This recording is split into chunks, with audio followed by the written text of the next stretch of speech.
अजून एक सांगायचं की सर्वसामान्य लोकांना फक्त एकच माहिती आहे की पाईल्स किंवा मूळव्याध एवढं एकच माहिती आहे. पण मी तुम्हाला हे सांगतो की piles, fissure, fistula, pilonidal sinus, chronic constipation, perianal abscess असे त्याच्यामध्ये 7 ते 8 प्रकारचे टोटल डिसीजेस, अॅनोरेक्टल डिसीजेस आपण समजू शकतो.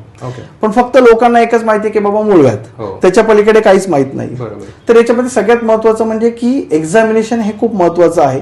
पेशंटला नक्की पाईल्स आहे की फिशर आहे की फिस्चुला आहे ते एक्झामिनेशन खूप महत्वाचं आहे.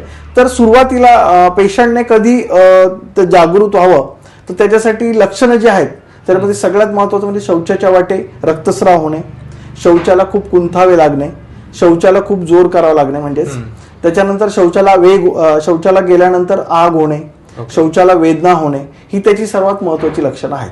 आणि जर आपण फिस्चुलाचा विचार केला तर शौचाच्या आजूबाजूला कुठेतरी कशी पुळी तयार होते, ती पिकते, फुटते आणि तिथून पस किंवा पुयस्राव चालू होतो. ही फिस्चुलाची लक्षणं असतात.